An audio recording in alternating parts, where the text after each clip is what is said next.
So today we continue our Olympic series, talking to some of the people who have been there and have been really successful over the past few years for Jamaica.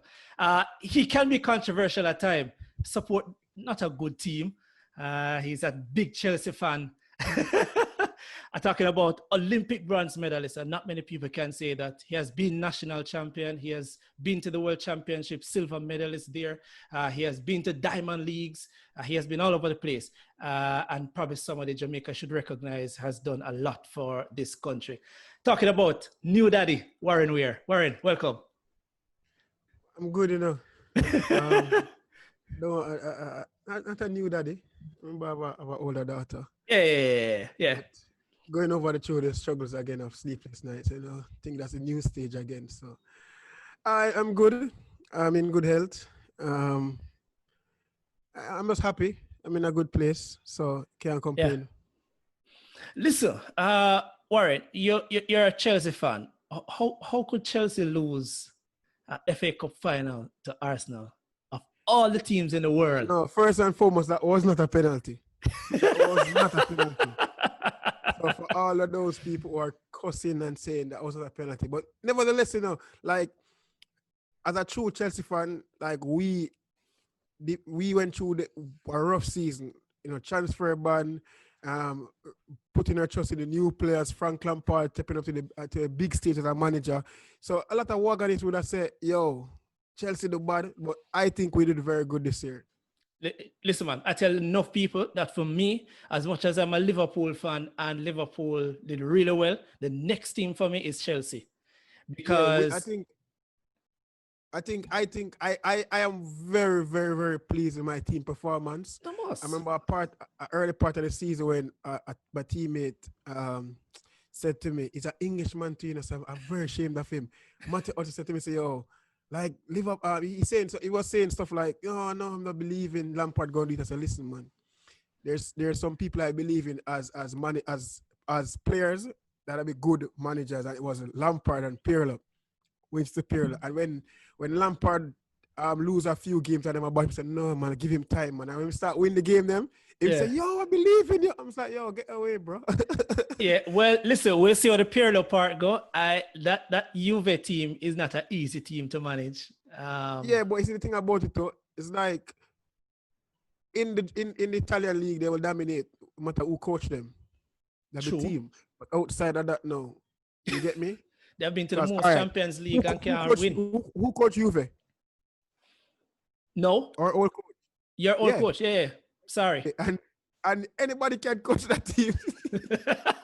But can they be coaching can they do the same thing in the Champions League? So yeah, that's anybody can coach a big team in a small league, and I consider those leagues as small leagues compared to the other teams that are there. Yeah. So yeah. Warren, a lot of persons, listen, up front you get a lot of bashing, and we'll talk about that, how you manage criticism. But many people need to remember that in 2012, when very few people expected it, you produced, I think it was 20.03 at the national trials to come third. Coming off that, Ben, I think Ashmead was a little bit ahead of you. Yeah. And you still run him down and produce a very good time and made it onto that national team. Talk about that experience, my brother. As in, all right, so leading up to the national trials, every race I ran was a personal best. And I remember the last race I ran before national trials was at the New York Diamond League. Oh, yeah. Yeah. And I remember I came third and I lost to Sharandi and Ashmead. I'm not sure. Yeah. But I know I lost to two. I know I came third. And Mr. Minster to me say, "Oh, Warren, like, don't pay that in mind because the stagger that you lost by is the same stagger that you gave up on the corner." So I went to the drawing board and we fixed that. And in the semi-final, I ran 1999, the easiest 19 I've ever, like that was a PB for me. Didn't feel like a PB, and it was the easiest race I've ever run in my life. I remember me and Blake was going to the line, and Julian Ford was always also in the mix, and we were contemplating, as in, is that we were having a wireless conversation about who should win. Because I never want to win for my own reasons. So we're like pushing, and when they see the time, I was in 1999, and I was like, nah, that's wrong. That's not that wrong. But and then going into the finals now, I was just head over the moon to say, Warren, like you have been having an exceptional well season. Just go out there and just run your own, just continue to run your own race and just do your thing. Don't follow anybody. So when Bolt and Blake and Ashmead gone, I was like, yo, when you run through the race, I'll probably meet you guys down there somewhere or the other. And when I was in the, like, when I came to the corner and see that Ashmead was right there, like, Ashmead was like, probably what, 10 meters in front. And coming into the last 50 meter, I see Ashmead start losing his form. And I was like, yo, this is it. And I don't know where I found the extra gear from. Maybe it's the blue inside of me. Well, so I don't know if I think I told you that I won some money off that race, off you in the stands, because I told somebody you're going to make it in the top 3. And it's one of the guys who really said, no, it's going to be Ashmead or JC Young, who was one of my guys at UE at the time. Yeah. But why I decided to do that, I came down to training sometime in the week or the week before.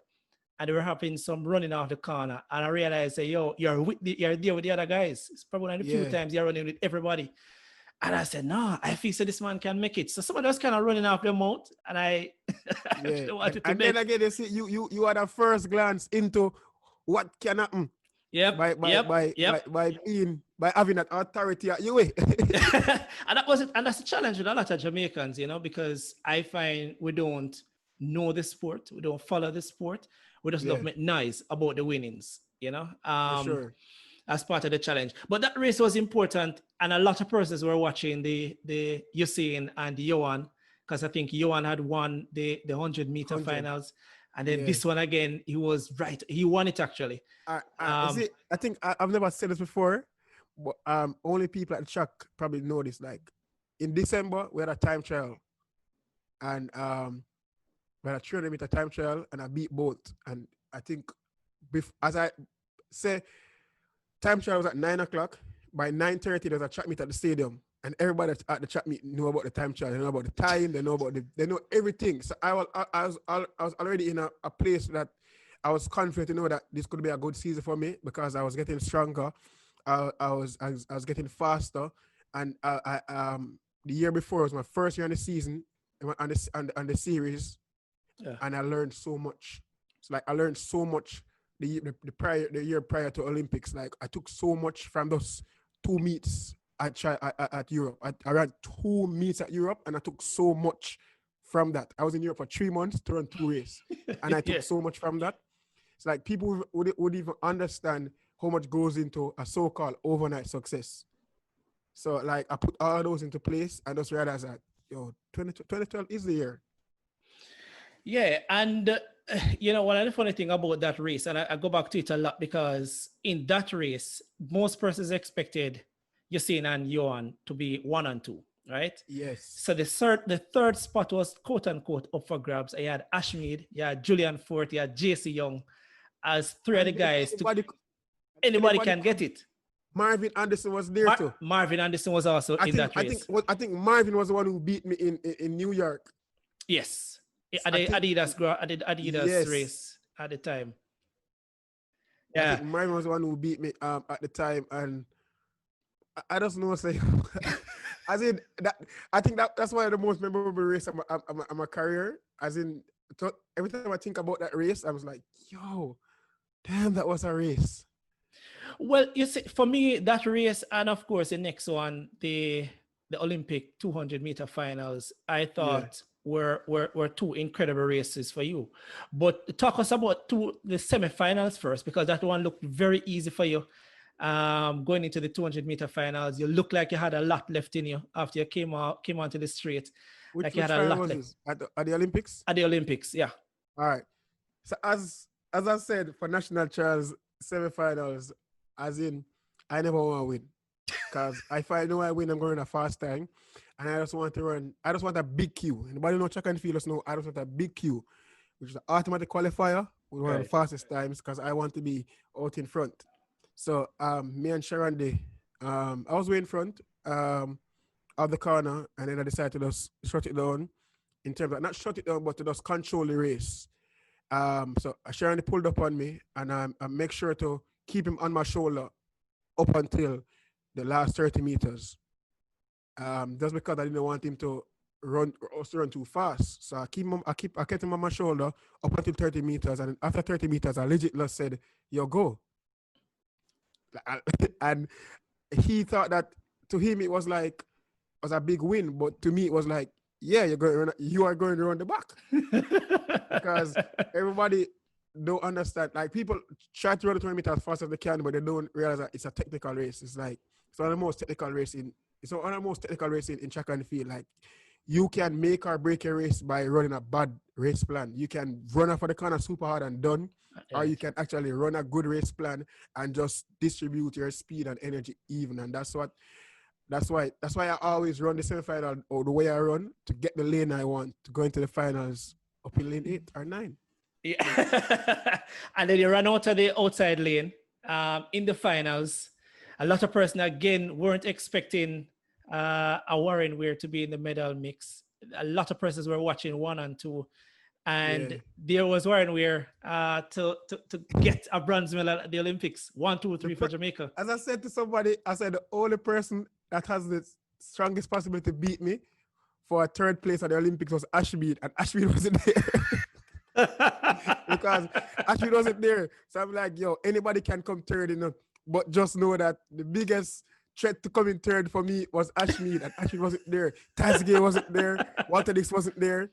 So I was like, yo, I just need to just run my race and just run a PB. And so said, so done. Yeah, but still though, Warren, and going back to that race, it's still, you had to execute, you had to distribute over the 200 meters, because everybody in there were probably saying the same thing as you, saying, boy, I can't catch you. I don't think I can catch you and Blake. I won't catch you saying both no matter what is happening. So 3rd space is up for grabs. Thing about it, everybody was behind Bolt. So for them to run a race to catch me, they have to catch Bolt first. Right. And if them catch Bolt out the corner, it's going to be the end of them. Because Lemaitre was in like 2 or 3. Everybody, like, Blake was so far behind. Blake caught Bolt, and you saw what that did to Blake. Yes.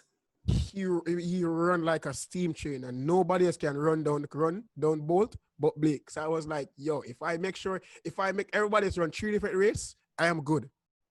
So if I plan this strategic, I make everybody run Bolt's race, I'm going to be good. Because if I run Bolt race up to off the corner, that would be good for me, because at the end of the day, I'm not running down Bolt. Bolt run past me, but all I'm trying to do is just like maintain whatever speed I'm going off for. If I'm going to have too fast, I say, all right, then I'll just keep my little speed right here.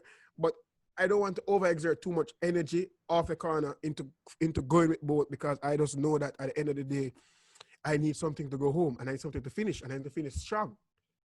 Because the 200 meter, sometimes it's the strongest man winning. Yeah. Yep. And speaking about strength though, well, I'll go back to that in a few. But then, how did it feel, Warren, after when you go back to the hotel and realize that you're actually a bronze medalist, when you lay down in your hotel room and realize that, listen, I am an Olympic bronze medalist? As in, it never sinked in. It never sinked in until the next day, because we weren't supposed to get our medal that night. So we were actually, nobody realized that we weren't even in medal kits. We were in sweatpants and warm-up gear. So we were like the last one to leave the stadium. They had to tell the fans, like the spectators, like, don't leave your medal presentation, which I think was very distasteful, because it was a last minute plan, and we came 1, 2, 3, and they could have said, okay, well, let's do it tomorrow, because that was the original plan. So we didn't have no gears. We were in gray suit, sweatpants, and we even look like we come from Jamaica and not a black t-shirt. But the next day now, after I did that BBC interview, I says, not English straight patois, I just know that people have said maybe a YouTube video or some mix up, like some splice together. It's like, no. Right. And then Twitter gone up, Instagram gone up. I was like, front page, like we're all 1, 2, 3 on the front page are like China posts, and I was like, yo, damn, because it was so late in the night, like it was so keen. And, Jamaica different from the time difference was like Right. too different. So, you really want to sleep. You can't really. But there's no say the next day was just like, yo. It's like I woke up a different person. Yeah, no, that pushed you into stardom, Warren. Not that people didn't know you, but I think now the world had to take notice. Yes. No matter where you are, interviews coming, people are reaching out to you. How you manage that kind of a stardom? The biggest stardom moment immediately after that was Chelsea DM'd me. And I was like, yo, I said, yo, Chelsea DM me. And I said, what you talking about? I was like, yo, Chelsea DM me. They don't follow me too. I was like, what you talking about? Them ask them, say, yo, I said, what am I saying? They say, yo, them ask if you want to come for a tour. I was like, what do you mean? Yeah. I was like, yo. Because they DM me and said that, like, because Chelsea had won the Champions League 2012. And Right. they said, so the message was like, we both had an amazing season and they wanted to celebrate with me and they wanted to invite me to the Stanford Bridge. I was like, you know, if ask me 2 times, just say, Yeah. all I could say just come. Alpha me a pay and I go. Just I don't care. So it was just breathtaking. And then we're like racers was camping in London in the UK. So you know that it's a home Olympics. So you know that people know who you be. You walk, like we went to Naldo's one day, we couldn't even walk in peace because people decided to, yo, them are going to flat Naldo's. I have to call police and get a backdoor escort and go around and I was like, it was amazing. So, Yeah. so 2013 now, again, another medal for you. This time is an upgrade to a silver. And the big boss was the one that you had to compete with for that one. How did you feel after that one? As in, 2013 was the year that 2013 was my this is not a fluke year. Like I went out there with just one thing in my mind is like, what do people talk about fluke? Them know who, them know how, them know like do they know about sports? So like 2013 was a year that I just worked so hard to show people like, oh, listen, what happened last year was not a fluke. It was not a buck ups. I can do this again because I've been training for this, not because you guys never know who I be and I get a medal doesn't mean that it wasn't meant to be.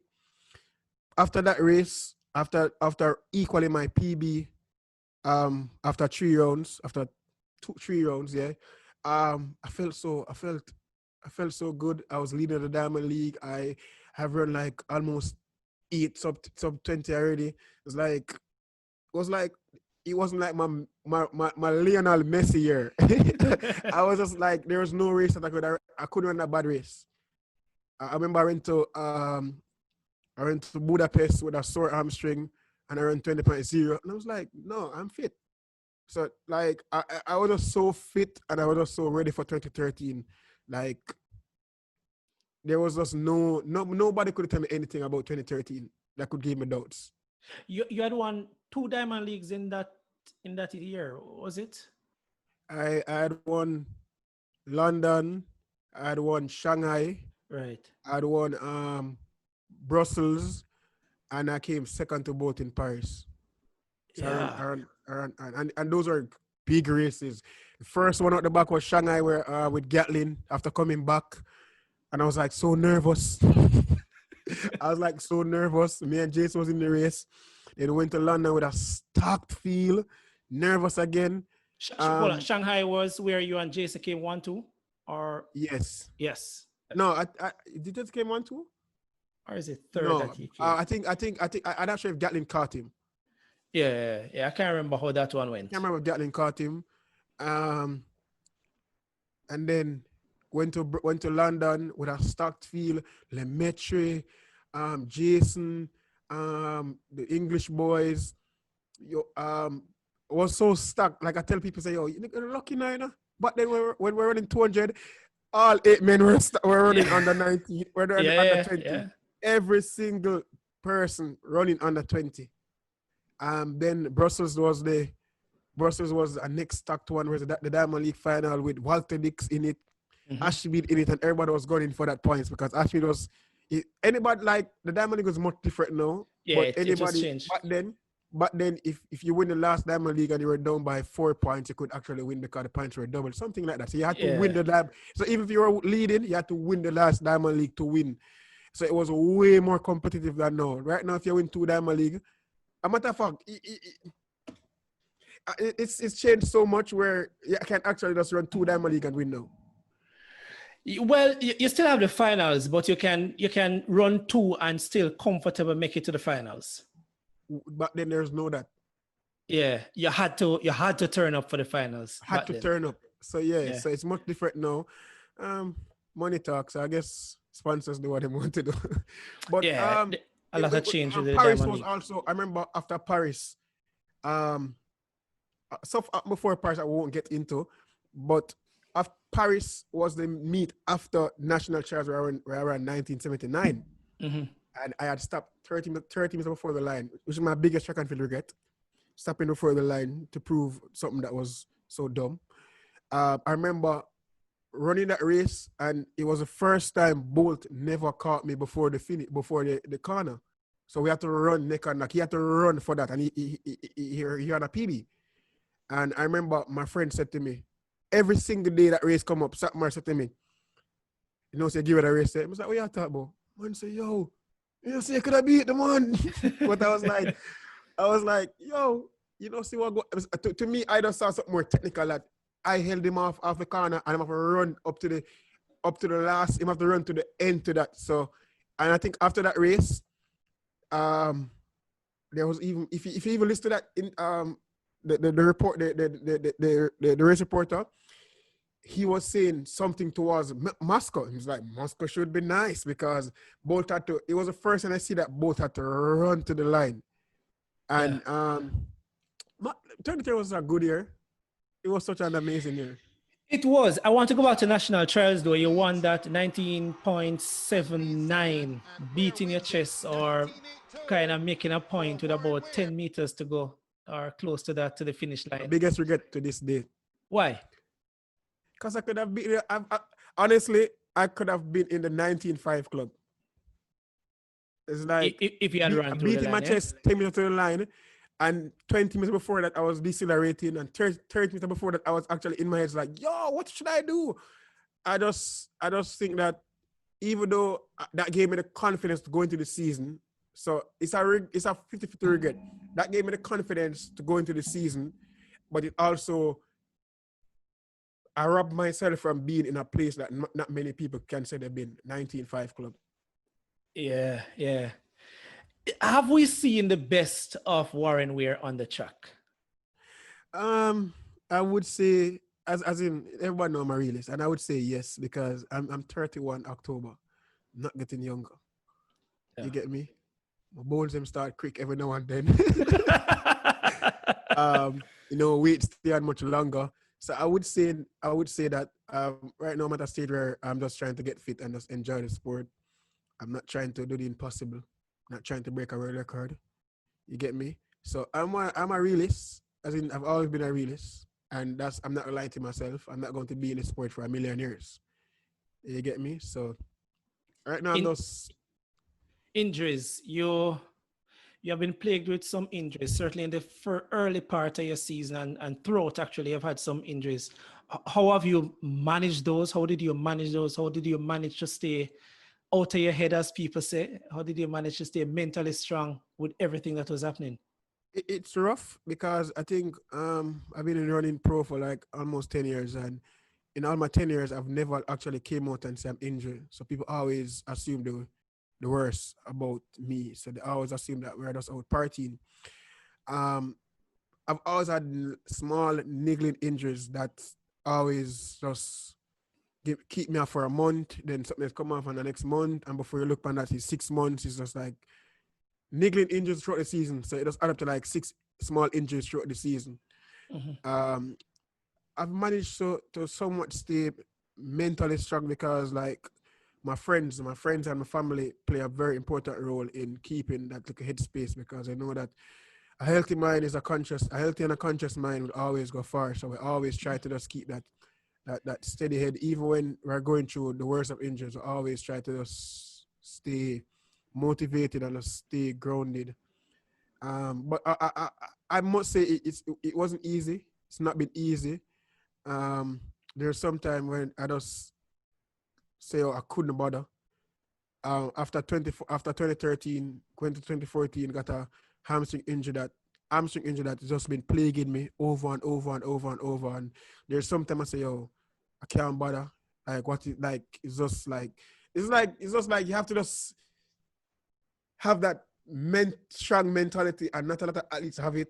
I'm so happy that I have that, and I thank boys and girls champs for us building that toughness in us from so early.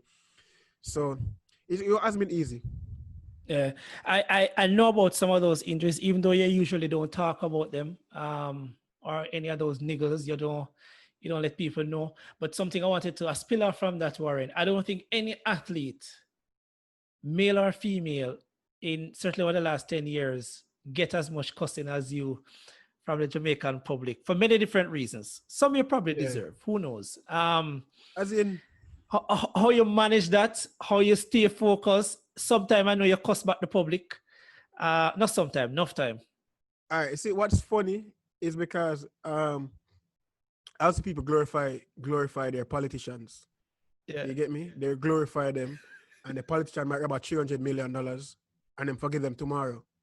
Yeah. I have nowhere near that in robbing 300 million or looting the poor. I've just always speaking about my mind. If somebody come at me, I'm a human. If cut me, it's blood. I'm going to come back at you. But people always use that and just go public with it and play a victim and act like we aren't human too. It's like if you bash me in my personal space, and if I even say her, you take it to the media for your own glorification. So I don't really care. Like as in branding wise, no. I look at it and say, yo, it happened to everybody. It's just that they need a villain, and they give me the cape every single day of my life, and it is what it is. At the end of the day, I know what I'm worth. I know what I bring to the table, and there's a lot of people who are glorified who bring nothing to the table. Not even a chair they bring to the table. So I don't make it bother me. Yeah. No, I always find it funny. And sometimes, I mean, our good friend Tanya and I would say, no, well, let's reach out to Warren because him might go hard. But part of what you just said is the truth, Warren. I think because everybody expect athletes to be put them on this pedestal and they must respond to anything. You know what a friend said to me the other day, which I think was I've never heard before. He said, I think he was talking about coffee. And I'm saying, you know why them don't eat coffee? Because they don't get a chance to eat coffee. Coffee just come and just go, boom. She just bust big and just boom. So they haven't got a chance to see her. So he was talking about how them hate Shensia, how them hate coffee, love coffee. So he was saying like Shensia did nothing to them, but because them see her grew, they had so much time to hate or just tear her down. Meanwhile, so somebody just come like boom. Them can't get a chance to hate them because at every point they meet them, they're just going higher and higher and higher, and they're never at a stage where they were developing. It's not saying coffee never develop, but we never see her at that stage. So when he said that to me, I was like, so you have sense, youth. I was like, as in, and this goes for like the Jamaican community. That's how they stay. Once we see somebody grow, yeah, we have too much time to tear them down. That if we met them at a stage where they were like top notch. Yeah, that's true. But part of it though, for me, I just think that the Jamaican fan is predominantly a wagonist, meaning that we don't try to understand and support the athletes. And so whenever Elaine is getting it now. So if Elaine don't win a race or run a PB, the public is honored, not recognizing that she has one of the toughest injuries. You're seeing gets it a lot. Him just want to turn up at a party one day. You get it, I think, more than everybody else. Johan is getting it because he's not winning races. So I think the Jamaican fan, and I'm using that loosely, just want to see winning. You know, they don't understand what goes into it. They don't yeah. understand the injuries, all of those. And that is As part of the in, frustration. they don't understand. So when we get up early morning, you can't say anything because you will fog up, you just fog, we can't say anything. So people don't understand the sacrifice. People don't understand, say, when we go to these countries to run for the country, like we go like World Championship, sometimes we're depend on some 16-hour flight. Sometimes we're saying that some of the, not the best conditions that we're used to, but we do it because we just know, say, yo, we're not just doing it for ourselves. Like when we go to World Championship, we're not say, yo, I'm here run for myself. But we think about our country first. And we run, like when we win a race, like we win that World Championship, we even not think about the money. We say, yo, we win a goal and we go for a flag. And you've never seen anybody do anything personal when do certain races. Always about our country. We're always trying to put our country on the highest level possible. So when people are trying to tear us down and make it look like, say, yo, one little hiccups can tear down the country, bro. We got some place where we have staff here, like not even staff, but we can't even eat them food. We are eat the food just because we want to just put our country on a platform. We got some place where them say, yo, man, there's no black people, welcome here, man. Yeah. You get me? We have done so much to uplift our country. We cannot make the people who are legit just there to tear it down get the best of us. Yeah. And that's how I stay ahead of it. Yeah, and you know, Warren, which is why I still par with you, even though I get cussing for you. Not par with, but I still support you, even though I get like enough cussing. You say, "Can you bridging?" You know, because I just feel that athletes must be allowed to express themselves. I mean, I think I honestly think I think sometimes you need to tone it down, but then that's you. And this is from a brand perspective, but that's an off-air discussion. Yeah. Because obviously the brand sometimes look on people a particular way, you know, because of comments, etc. But at the end of the day, athletes are athletes, you know, Look at this. and must be allowed to flourish. Look at this. You think is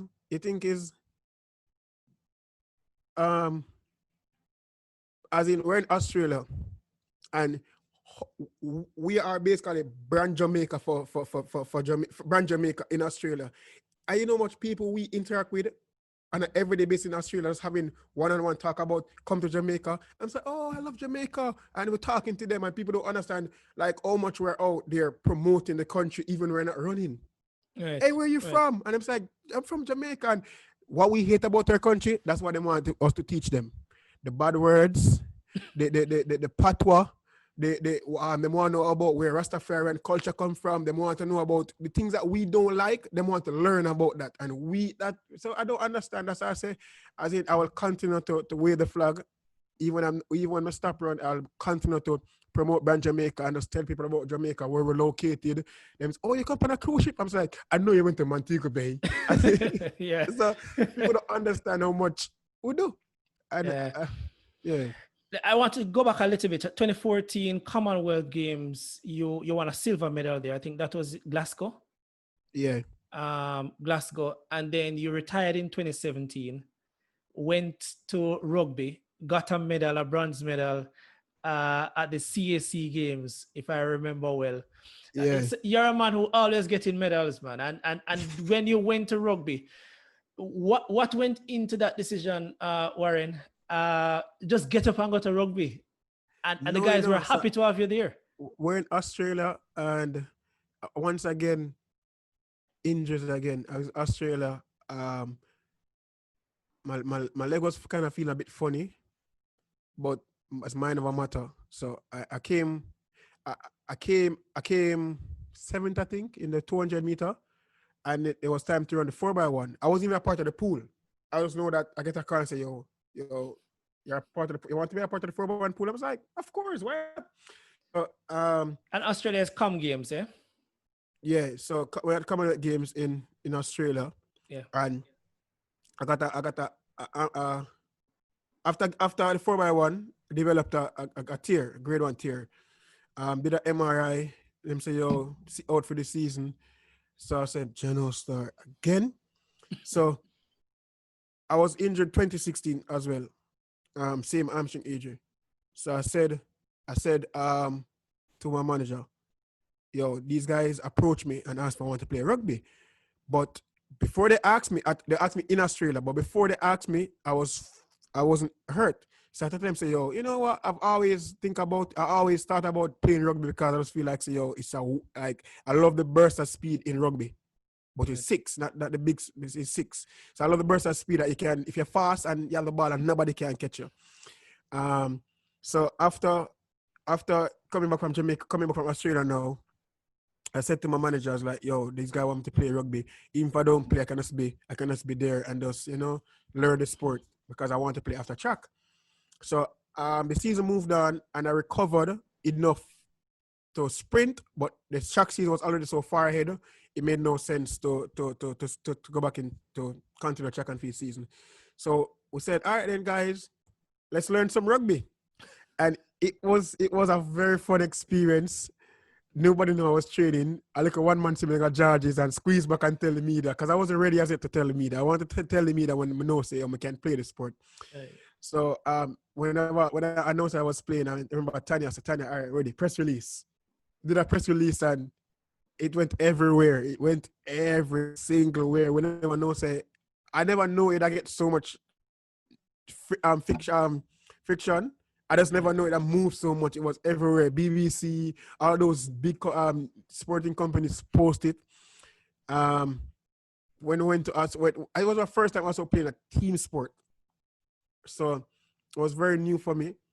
But I love every experience of it. Like rugby is a very fun sport. Guys, if you like listening now, I know track and field don't last forever, but your speed is good enough for rugby. Trust me. Track and field and rugby don't last forever, Warren. But one of the things that you have done, you have started up your multimedia company. Off air, we're saying that you were one of the first persons in the Caribbean to start a sport podcast.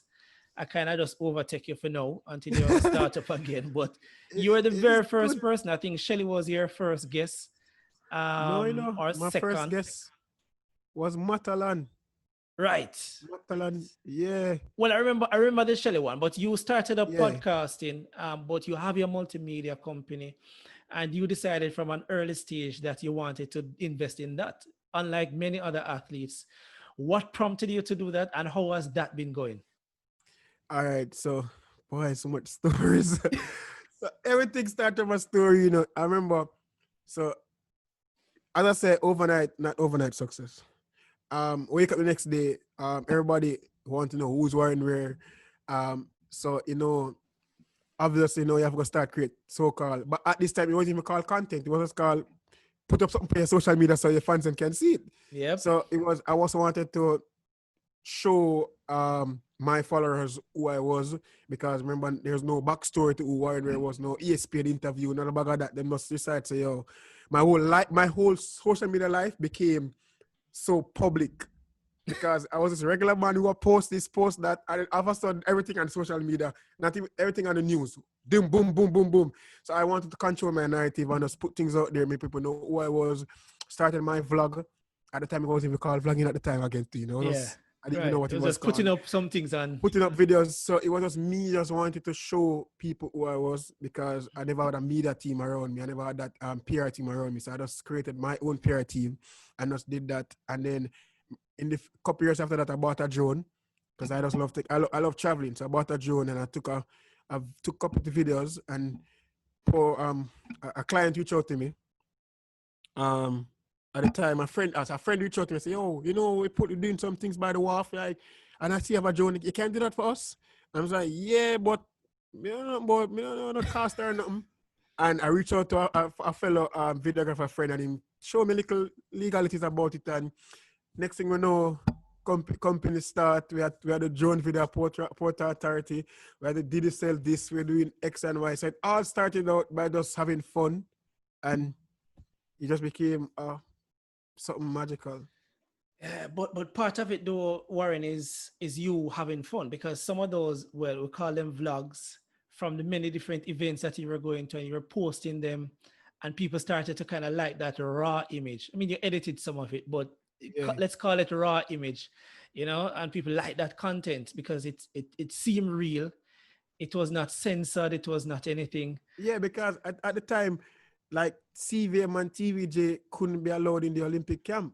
So right. I was the first person to give them that in-depth Like when people saw Blake sing, it's like, hold on, Blake could talk? When Right. people saw the different athletes in their different natural state, there was like, yo, but guess what now, no, Dalton?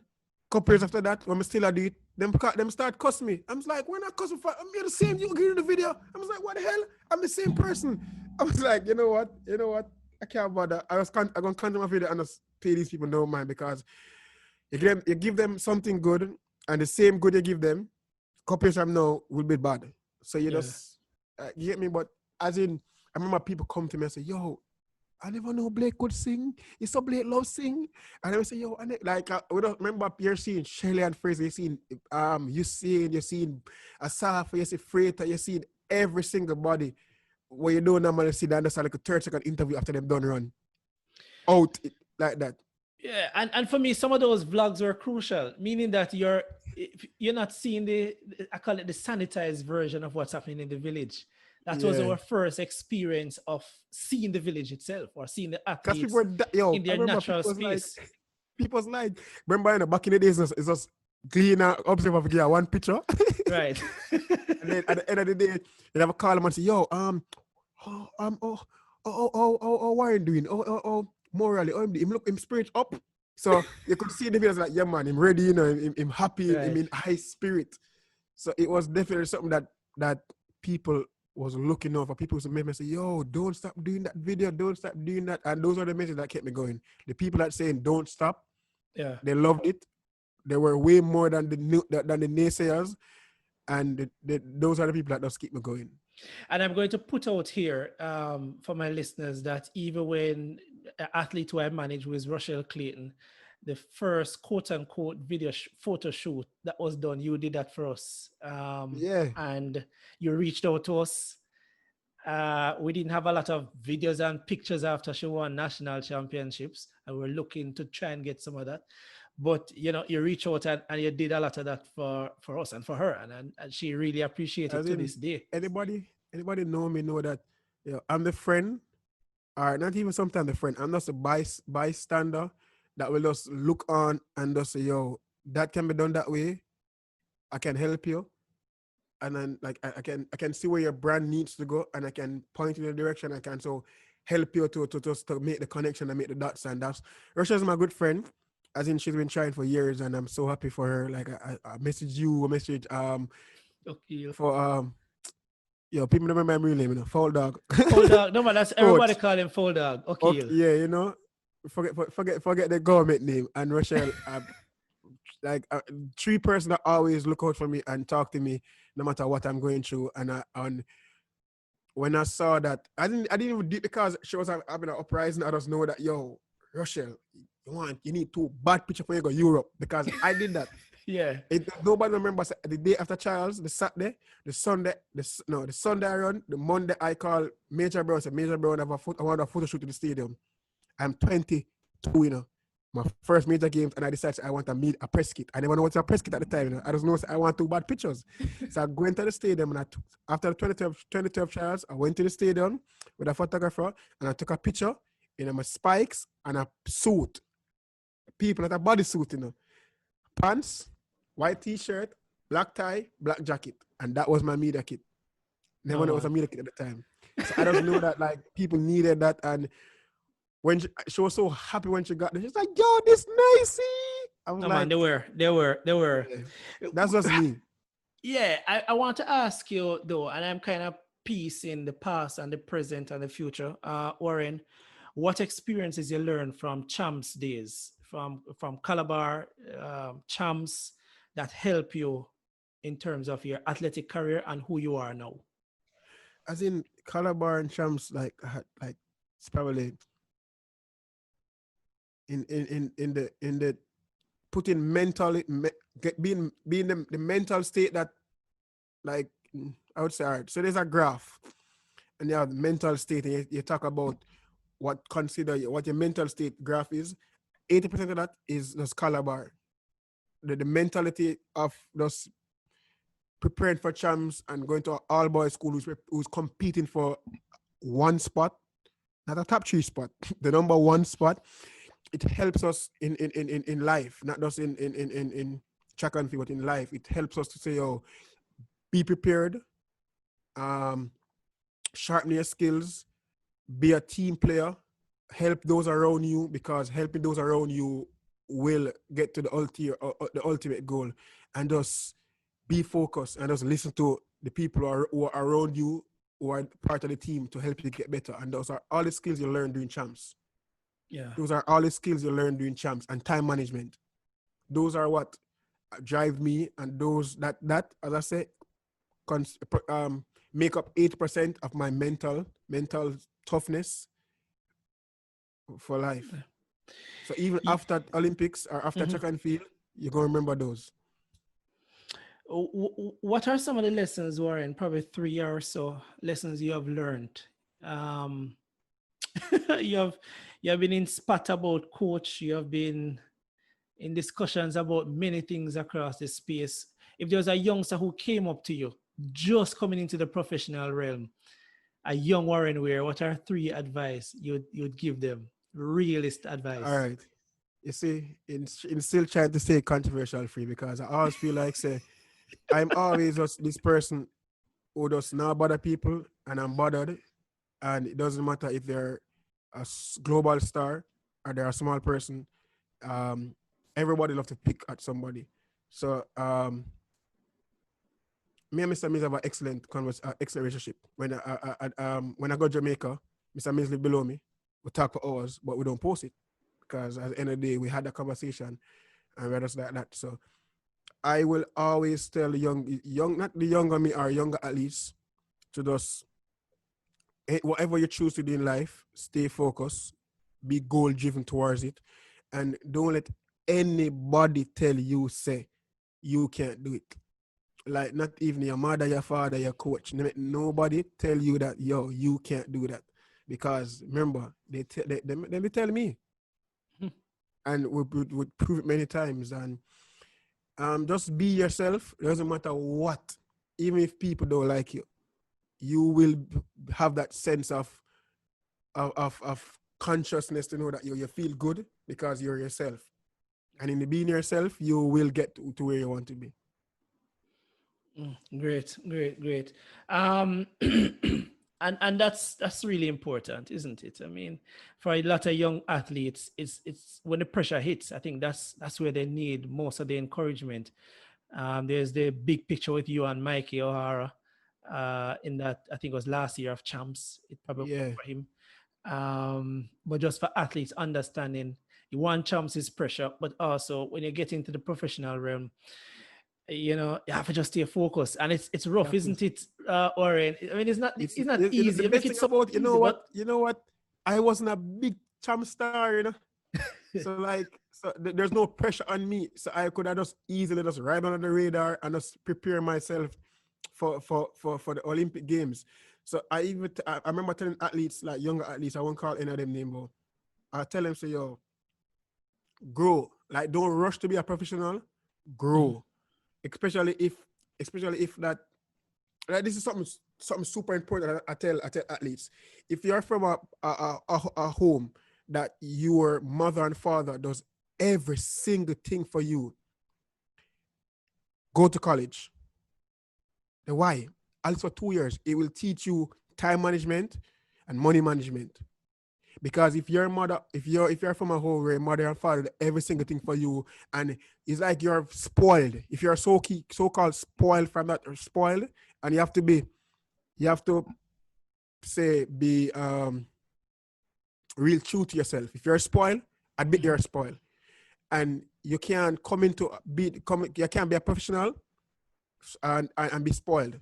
You have to really and truly be selfless. You have to know, say, yo, listen, time management and this and that. So if you know, say, your parents also suffer you a day in, day out, go to college, it will teach you so much. I call college pre-professional. Why I say that is because you have to go to class, you have study hall, you have training, you have a track meet on the weekend, you have class to go, you have tests, and all of those things, there's no parents around you to pamper you. There's nobody to else to do that. So that will make you know, so if you are ready for professional world. So I always tell them, if you are not that mentally tough from high school days, spend at least 2 years college. I don't care how fast you are. spend at least 2 years of college. Yeah. Because if you get the money and come to your parents' house, you're just still going to be a spoiled boy with enough money. And I said to them day in, day out. Yeah. That's my philosophy. That's how I look at it. What's next for Warren Weir? What next should we expect next? Well, I started at the top of the hour saying that you're a new dad, which obviously isn't true. I remember the little one before. Yeah. So taking care of them, and what next for Warren Weir? As in, shifting, like it's always to just focus on the brand, and it's about just focusing on the family. It's just making sure the family is happy. They come first in anything. Even so, if anything pops up in this world, if they're okay, is to run it by the family first. It's family first, everything after, even in a career. So it's just the first focus on the family, build the family, and just continue to be fit, and just enjoy the sport, and just teach the youngsters the ropes, teach them what I've learned, my mistakes, what they can do, and just how to just be the best they can be. That's just what I'm just here for. That's just, I think, I fall on the Michael, like, I remember when Freita was on the back end of his career, and Freita was just that father figure to us. Yeah. You get me? I can't believe I'm 31 telling these youngsters, don't do this, don't do that. Yeah. No, man. But I love every moment of it, dude. That's good, my Circular brother. life. And I appreciate you being on this podcast. Yeah, Warren, I appreciate it, my brother. Much respect. On behalf of producer Rashika Grant and the entire production team, thanks for tuning into another episode of the Drive Phase podcast. Remember, we have started up our it's Chelsea. It's Chelsea thing for those who are just listening. Man is a huge Chelsea fan, which is pretty sad. I'll try and see how I can edit that part out as a big Liverpool fan. Well, let me ask you a very important question first. Yes. A very important question. How many Premier League have you experienced? That I'm not even too sure how important that is, but all I know is that we are the Premier League champions, the latest champion. How many Premier League championship have you experienced? On behalf of producer Rashika Grant, who is a Chelsea fan, sadly also, Marsha is a Man U fan. Marsha is a big Man U fan, but on behalf of the entire production team, thanks for tuning in. Remember, we have started up our YouTube channel. It's the Drive Phase Media, and we'll be doing a lot of production on that. Wherever you will be watching or listening to this podcast, feel free to subscribe and tell a friend about it, and ensure that they too can listen to the podcast and they'll share whatever experience that you have learned. So on behalf of the entire team, thanks to Warren Weir, Olympic bronze medalist, and he has won several other medals. Until next time, see you then.